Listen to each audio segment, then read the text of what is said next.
Hi everyone, it's Dr. E and I'm here with your week 6 instructional video.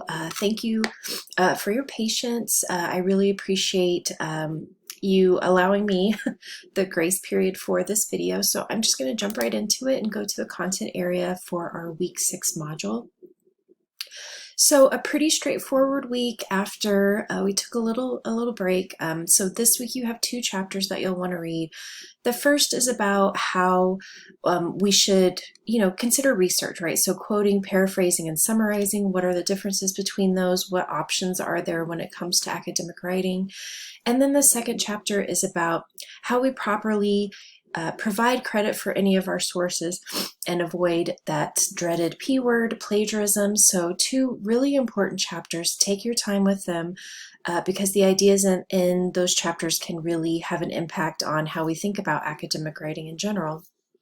So you're watching the weekly video. Thanks so much.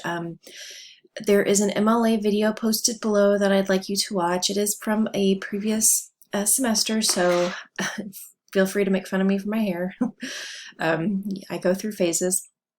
You have a discussion post that's due on Thursday, and then you'll want to respond to 2 colleagues by Sunday. That's a requirement this week, and then your quiz. So a pretty typical week for us. Hopefully this looks pretty familiar, right? So if you go to the week 6, I'm going to pause for just a second. All right. Just like I mentioned for our discussion and our readings this week, we're thinking about how we're using research, how we're thinking about documentation. So in one paragraph, I want you to think about your experiences with paper writing. So was it in high school? Do you already have some experience with academic writing outside of our class in college? What is your experience with the different formatting styles? Some of us may have learned something like APA in high school or MLA, or you've had a class where you use Chicago style.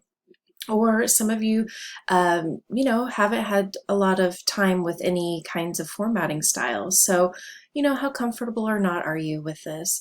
In a second paragraph, I want you to identify just one thing that you learned from our reading this week, one thing that's important or useful to consider when it comes to academic writing.